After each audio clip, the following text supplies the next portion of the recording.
Hello दोस्तों, कैसे हो आप सब। आई होप आप सबकी तैयारी बहुत अच्छी चल रही होगी। स्वागत है आप लोगों का मेरे चैनल पर। कल दोस्तों हमने पढ़ा था तत्सम तद्भव देशज विशेषज शब्दों के बारे में।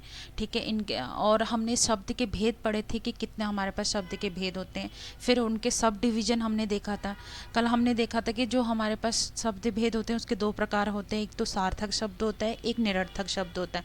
उसमें भी हमने देखा था कि हमारे पास, इसका स्क्रीन स्केच ले लेते हैं। देखिए, उसमें भी हमने देखा था कि हमारे पास उत्पत्ति के आधार पे कितने हैं, 5 थे। ठीक है, फिर हमारे पास रचना के आधार पे कितने थे, 3 थे। फिर अर्थ के ये दोनों हमने कल कंप्लीट कर लिए थे। ठीक है दोस्तों, ये सब हमने क्या किया था, कल कंप्लीट कर लिया था। आज हम देखेंगे अर्थ के आधार पे और विकार रूप या प्रयोग के आधार पे। ठीक है, तो अर्थ के आधार पे हमारे पास कितने हैं, 6 हैं। ठीक है, इसमें से क्या है, एकार्थी, अनेकार्थी, पर्यायवाची, विलोम शब्द, वाक्यांशों के लिए एक शब्द, समानाभाषी या शब्द युग्म आप इनको कह सकते हैं। ठीक है, और नेक्स्ट अगर हम इसको देखेंगे तो नेक्स्ट हमारे पास है विकार या रूप प्रयोग के आधार पर। ठीक है, तो इसमें हमारे पास आ जाता है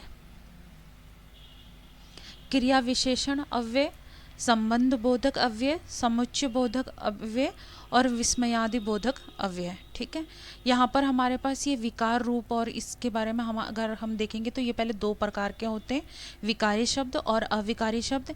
इसमें विकारी में आता है संज्ञा सर्वनाम विशेषण क्रिया, अविकारी में आता है क्रिया विशेषण संबंध बोधक, समुच्चय बोधक और विस्मयादि बोधक अव्यय।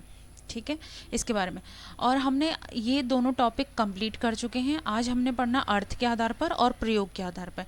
दोस्तों, हमने इसको कंप्लीट नहीं पढ़ना है, हमने सिर्फ यहाँ पर जो जिन चीज़ों का ध्यान रखना है वो है तत्सम शब्द, तद्भव, देशज और विदेशज।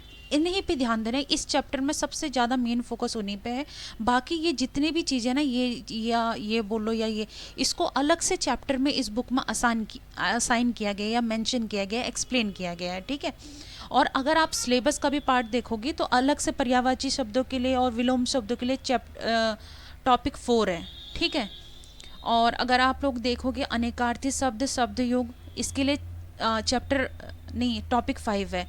ठीक है, फिर आप टॉपिक 10 देखोगे जिसमें व्याकरण विचार, उसमें संज्ञा सर्वनाम विशेषण क्रिया लिंग वचन काल कारक, ये सब चीज़ें।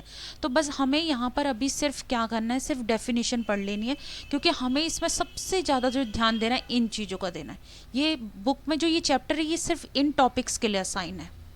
ठीक है, बाकी उसको तो पूरा एक्सप्लेन करके बताना है उन्होंने। ये चीज़ें ये एक्चुअली ये हमें सिर्फ डायग्राम देख लेना है अभी। ठीक है, जो ये डिवीजन हो रहा है ना, ये फ्लो चार्ट जो बना है उसको देख लेना है। इसमें सबसे जो ये वाला चैप्टर है ये सिर्फ इन 4-5 के लिए असाइन है, यानी इन 4 के लिए बोल लो। ठीक है, बाकी को सिर्फ हमें डेफिनेशन दी है तो हम उन डेफिनेशन को पढ़ लेते हैं। अभी समझने में और ज़्यादा उसको बारे में डीप जाने की ज़रूरत नहीं है, बिकॉज उनके चैप्टर अलग से हैं और उसमें हम उनको समझेंगे। ठीक है, तो आज हम अर्थ के आधार पर पढ़ लेते हैं। अर्थ के आधार पर हमें क्या पढ़ना है, पर्यायवाची, विलोम, ये सब है ना। तो अर्थ के आधार पे हम एक बार उनकी डेफिनेशन देख लेते हैं। ठीक है, देखिए,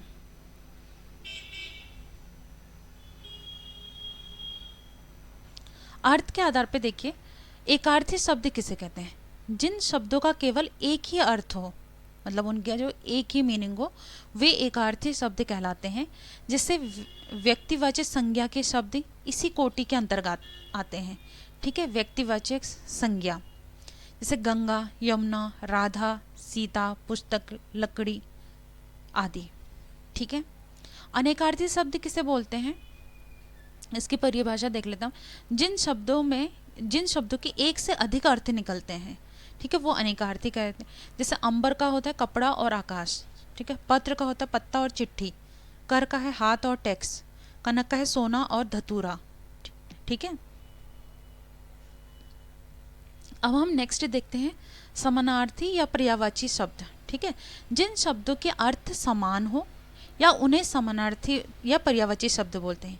यहाँ एक बात ध्यान देने योग्य है कि भाषा का हर शब्द में अपने में एक अलग अर्थ रखता है। जैसे मान लो आग है ना यहाँ पर, आग का पर्यायवाची क्या क्या है, पावक है, अग्नि है, अनल है। लेकिन ये हर जो शब्द है इसका हर किसी का एक इंडिविजुअल मीनिंग होगा, ठीक है, कि कहाँ पर हमें अग्नि का यूज़ करना है, कहाँ पर अनल का यूज़ करना है, कहाँ पर पावक का यूज़ करना है, ठीक है। वैसे ही आकाश का भी आप देखेंगे तो अंबर है, गगन है, व्योम है, ठीक है। सूर्य का है रवि, भानु, भास्कर, दिनेश, ठीक है, आदित्य, ये सब।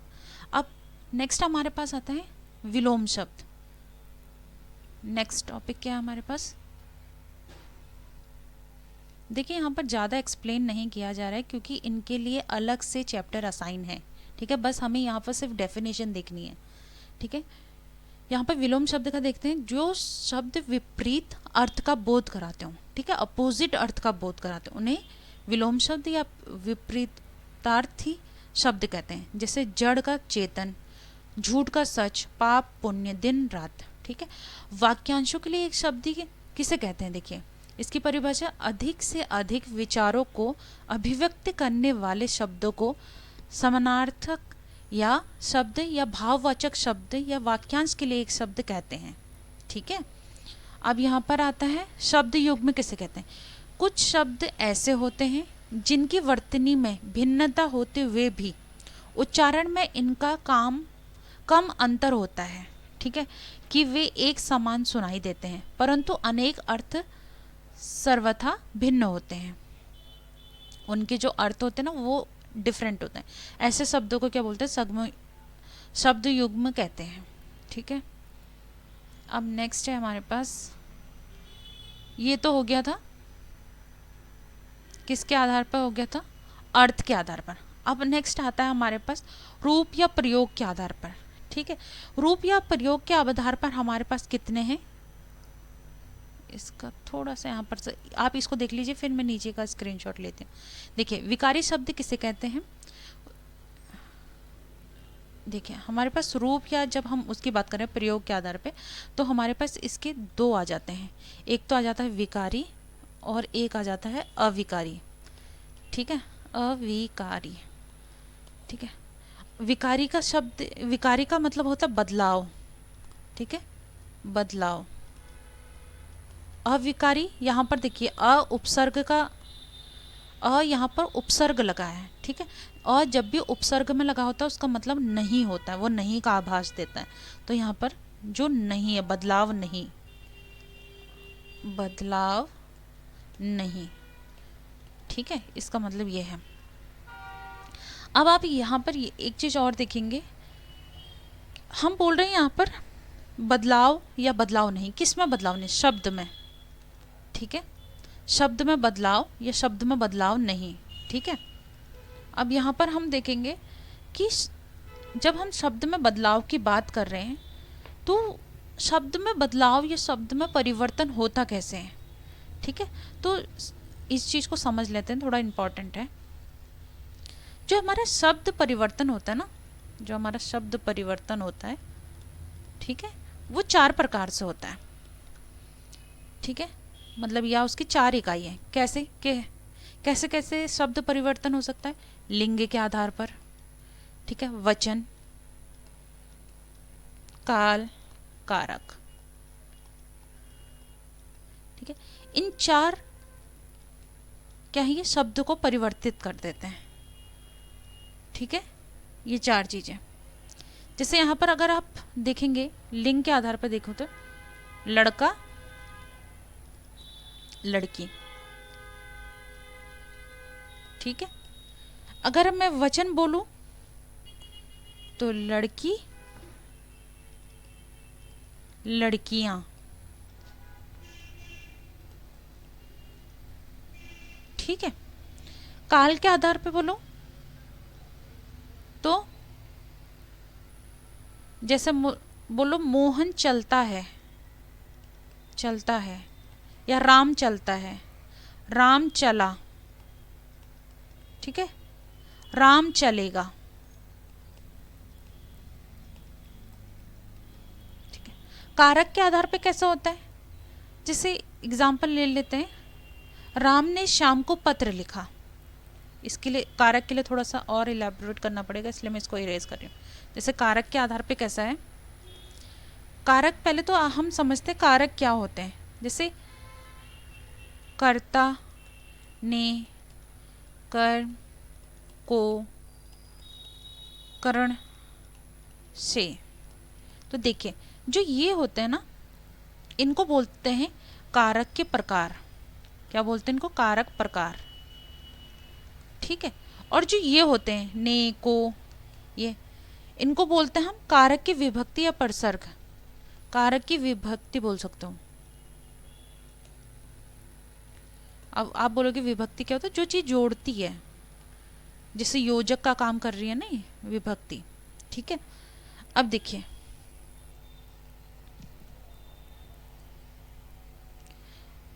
अगर हम कैसे पता करेंगे कि कारक है इसमें। वाक्य में जहां कहीं भी कारक की विभक्ति लिखी होगी उससे ठीक पहले जो शब्द, जैसे वाक्य में कहीं भी, एक एग्जांपल ले लेते हैं। यहाँ पर एक एग्जांपल ले रही हूँ मैं, जैसे राम ने श्याम को पत्र लिखा। ठीक है। तो ये पत्र लिखना तो क्या हो गया? क्रिया होगी, मतलब लिखा है ना, तो ये क्या होगी? क्रिया होगी। यहाँ पर राम क्या हो जाएगा? कर्ता हो जाएगा। ठीक है। श्याम क्या हो जाएगा? कर्म हो जाएगा। ठीक है। अब देखिए यहाँ पर एक और चीज, श्याम ने पत्र, श्याम ने पत्र नहीं, राम को। ठीक है। श्याम ने राम को पत्र का जवाब दिया।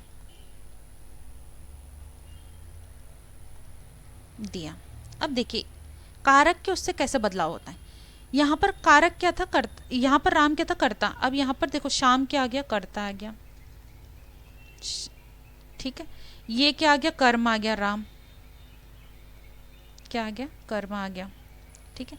तो अभी मैंने बताया था ना आपको, जो ये वाक्य में जहां कहीं भी कारक की विभक्ति लिखी हो, ये विभक्ति, जैसे ये कारक की विभक्ति है ना, ये उससे ठीक पहले क्या है? श्याम में।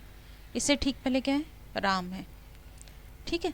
शब्द उसी विभक्ति का कारक होगा, मतलब ये जो राम है ये ने विभक्ति का कारक है। ठीक है। मतलब कर्ता ने। ठीक है। तो ये कौन सा कारक हो गया? कर्ता हो गया। ये को विभक्ति है, तो को किससे से पहले क्या आता है? कर्म। कर्म को, तो ये श्याम क्या हो गया? कर्म हो गया। अब देखिए यहाँ पर हमने ने जब लिखा तो यहाँ पर श्याम कर्ता हो गया और यहाँ पर राम कर्म हो गया। तो देखिए हमने कारक में राम से, कर्ता से राम को कर्म में बदल दिया, या श्याम को कर्म से कर्ता में बदल दिया। तो यही होता है कारक परिवर्तन। ठीक है। इससे कारक परिवर्तन से भी शब्द में बदलाव हो रहा है। समझ में आया? आई होप सबको समझ में आया होगा। अब देखिए परिभाषा देख लेते हैं। जिन शब्दों में लिंग, वचन, काल आदि के कारण विकार अर्थात परिवर्तन आ जाता है उन्हें विकारी शब्द कैसे कहते हैं? लड़का, लड़के, लड़कों आदि रूप बनते हैं। ठीक है। नेक्स्ट देख लेते हैं। नेक्स्ट हमारे पास क्या है? अविकारी शब्द किसे कहते हैं? ठीक है। इसका स्क्रीनशॉट ले लेते हैं। देखिए अविकारी शब्द हम किसे बोलते हैं? परिभाषा देख लेते हैं। जिन शब्दों में कोई बदलाव नहीं आता, ठीक है, कोई बदलाव नहीं आता, हर परिस्थिति में एक ही रूप प्रयुक्त होता है, वे अविकारी शब्द होते हैं। जैसे जहाँ, लगभग, ना, तक, यदि, तो, लेकिन, के, बिना। इसको आप कहीं भी लगाओगे तो इसमें लिंग, वचन, या इसको आप ऐसा समझ लो शॉर्ट में, जो अविकारी होते हैं वे शब्द जो होते हैं जिन्हें लिंग, वचन, काल, कारक के आधार पर बदला ना जा सके। ठीक है। अगर इसमें कोई लिंग, वचन, काल, कारक के आधार पे इनको बदला नहीं जा सकता, तो इसी को बोलते हैं अविकारी शब्द। ठीक है। शब्द के निम्नलिखित 8 भेद होते हैं। ठीक है।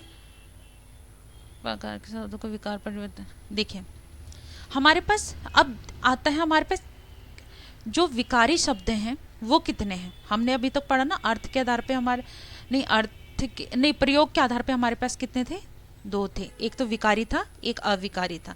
विकारी के कितने होते हैं, 4 होते हैं, उसकी फिर से सब डिवीजन। और अविकारी के भी 4 होते हैं।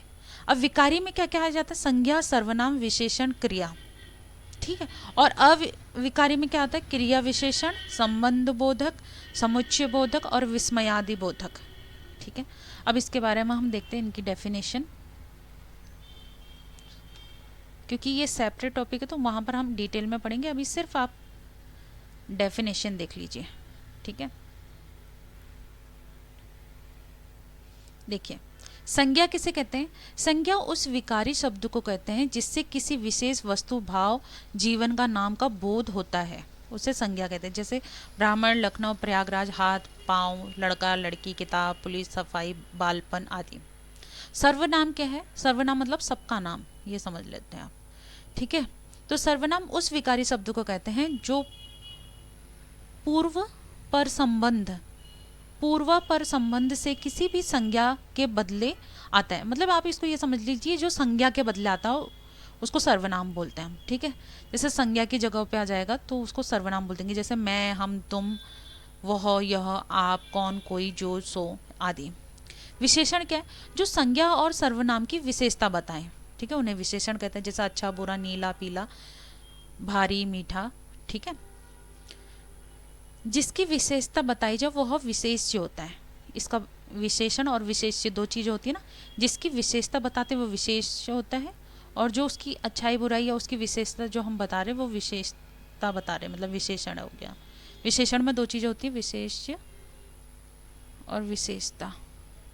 अब देखिए यहाँ पर क्रिया का देख लेते हैं हम। जिस शब्द में किसी काम करना या होना समझा जाए, ठीक है, उसे क्रिया कहते हैं। जैसे खेलना, कोई काम होने का बोध हो रहा है हमें, कूदना, सोना, जगना, लेना देना, खाना पीना, जाना आदि, ठीक है।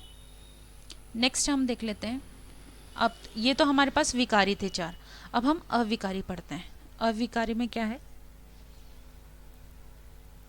पहले इसको यहीं पर पढ़ लेते हैं, फिर ऊपर का स्क्रीनशॉट लेंगे। देखिए, क्रिया विशेषण अव्यय किसे कहते हैं, जिस शब्द में क्रिया विशेषण या दूसरे क्रिया विशेषण की विशेषता प्रकट हो उसे क्रिया विशेषण अव्यय कहते हैं, ठीक है। अविकारी में 4 थे ना, जिसमें हमारा क्रिया विशेषण अव्यय था, ठीक है। फिर ये दूसरा कौन सा है, अब इसका एग्जाम्पल देख लेते हैं हम क्रिया विशेषण अव्यय का। इसका एग्जाम्पल है जैसे आज, कल, अब, कब, परसों, यहाँ, ठीक है। और संबंध बोधक अव्यय किसे कहते हैं, जो अव्यय किसी संज्ञा के बाद आकर उस संज्ञा का संबंध वाक्य के दूसरे शब्दों से दिखाता है, उसे संबंध बोधक कहते हैं। जैसे मैं, से, पर, के ऊपर, के नीचे, से आगे, से पीछे, की ओर, ठीक है। समुच्चय बोधक अव्यय क्या है, जो क्रिया या संज्ञा की विशेषता न बताकर एक वाच्य या पद का संबंध दूसरे वाक्य या पद का संबंध दूसरे वाक्य या पद से जोड़ता है, ठीक है। उसे जैसे 2 और 2 4 होते हैं, यहाँ और अव्यय समुच्चय बोधक है, ठीक है। अब विस्मयादि बोधक अव्यय किसे कहते हैं, जिन अव्ययों में हर्ष, शोक आदि के भाव सूचित हो, ठीक है, पर उनका संबंध वाक्य या उससे किसी विशेष पद से ना हो, उसे विस्मयादि बोधक कहते हैं। जैसे हाय, अब मैं क्या करूं, आहा, आह, वाह, ठीक, छी, हाँ, अरे आदि, ठीक है। दोस्तों यही था हमारे पास टॉपिक। अब हमें फर्दर आप इस बुक में आपको क्या करना है, ज़्यादा से ज़्यादा तत्सम, तद्भव, देशज, विदेशज शब्द देखने हैं। मैं अभी आपको यहाँ पर दिखा देती हूँ एक बार, इसमें लास्ट में काफ़ी वर्ड दिए हैं, आपको उनको याद रखना ही रखना है। ये देखिए दोस्तों, जैसे देखिए देशज विदेशज शब्द भंडार, ठीक है, ऐसे शब्द जो अनादिकाल से बोलचाल में व्यवहार होते हैं या व्यक्त होते हैं, जिनकी, ठीक है, जैसे यहाँ पर परिभाषा नहीं है, हमें ये शब्दों को याद रखना है दोस्तों। जैसे अधाना, जड़ावर, अलट पलट, हैवा, हवा, आपुस, ठीक है, ओखली, उकली, ओखरी, ऐसे करके। तो इन्हें हमें याद रखना, ऊब जाना, ठीक है, उथल पुथल, बुक्का फाड़कर, ऐसे करके, लुक्का लुक्की, ठीक है। ये सारी चीज़ें हमें क्या करनी है, याद रखनी है। सब कुछ हमें, देखिए ये शब्द जो हमारा ये चैप्टर है इसमें सिर्फ यही पूछा जाएगा कि जैसे ये अरबी भाषा का शब्द, ये किस भाषा का शब्द है, ठीक है, इसमें से तत्सम क्या कौन सा है, इसमें से तद्भव कौन सा है, इसमें से विदेशी कौन सा है, इसमें से देशज कौन सा है, ठीक है। या उनके कुछ हमें 4 शब्द दिए जाएंगे, उसमें से पूछा जाएगा कि इसमें से तद्भव तत्सम देशज विदेशज क्या है। या फिर हमें ऐसा पूछा जाएगा कि जैसे मान लो जो अकल है वो किस भाषा का शब्द है, या अजब है या अजीब है वो किस भाषा का शब्द है। उसमें हमें ऑप्शन दे देंगे अरबी, तुर्की, ठीक है, फारसी, ये सब। तो हमें इनको अच्छे से इनके बारे में प्रैक्टिस करनी है, याद कर लेने हैं ज़्यादा से ज़्यादा। जैसे चाय किसका शब्द है, ठीक है, अफसोस किसका शब्द है, आईना किसका है, आवाज़ किसका है, ठीक है, हिंदी भी किसी का है ना। तो ऐसे करके हमें सारे ये पढ़ने, तुर्की के संकर शब्द, पुर्तगाली, ये सब हमें याद रखने, रट लेने हैं बिल्कुल, ये समझ लो, ठीक है। इसमें समझने जैसा कुछ नहीं है, बस आप लोगों को ये याद ही रखने पड़ेंगे कि ये जो शब्द है ये कहाँ का है, ठीक है। दोस्तों ये हमारा जो टॉपिक है ये कंप्लीट हो चुका है, जिसके अंदर हमने शब्दों के भेद पढ़े थे, ठीक है, जिसमें हमने क्या पढ़ा, सार्थक शब्द पढ़े थे, निरर्थक पढ़े थे। निरर्थक तो कुछ होते नहीं है, सार्थक में ही हमने डिवीजन पढ़ा था कि ये कितने प्रकार के होते हैं, 4 प्रकार के होते हैं, ठीक है। उत्पत्ति के आधार पर, बनावट के आधार पर, अर्थ के आधार पर, विकार रूप के आधार पर। फिर उत्पत्ति के आधार पर भी हमने देखा था कि 5 होते हैं, तत्सम, तद्भव, देशज, विदेशज, संकर, ठीक है। फिर बनावट के आधार पर हमने पढ़ा था रूढ़, यौगिक, योग रूढ़, ठीक है। फिर हमने अर्थ के आधार पर कितने पढ़े, 6 पढ़े, एकार्थी, अनेकार्थी, पर्यायवाची, विलोम शब्द, वाक्यांशों के लिए 1 शब्द, शब्द युग्म। फिर हमने विकारी के लिए कितने पढ़े, पहले विकारी को 2 प्रकार में बांटा गया, अविकारी और विकारी। विकारी को फिर दोनों के अंदर हमें 4 पढ़ने हैं, संज्ञा, सर्वनाम, विशेषण, क्रिया, क्रिया विशेषण, संबंध बोधक, समुच्चय बोधक और विस्मयादि बोधक।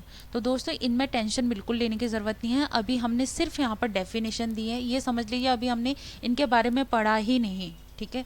ये इंडिविजुअल चैप्टर असाइन है इसके लिए, ठीक है, हम उसमें पढ़ेंगे। यहाँ पर सिर्फ आपको तद्भव शब्दों को इस चैप्टर में पढ़ना है, तत्सम को पढ़ना है, देशज और विदेशज को, और उन सारे शब्दों को आप ज़्यादा से ज़्यादा क्या कीजिए, याद कर लीजिए। कल की वीडियो में मैंने कुछ तद्भव और तत्सम में रूल बताए थे कि कैसे आप पहचान सकते हैं, इनकी पहचान कैसे होती है, ठीक है। और कल का वीडियो ज़रूर देखना, ये उसी का आज का पार्ट 2 है, ठीक है। थैंक यू दोस्तों, अगर आप लोगों को ये सीरीज़ पसंद आ रही है तो आप इसको लाइक कीजिए, सब्सक्राइब कीजिए, शेयर कीजिए और अच्छे से प्रैक्टिस कीजिए। और आज से हमारे पास सिर्फ 80 डेज़ हैं, ठीक है।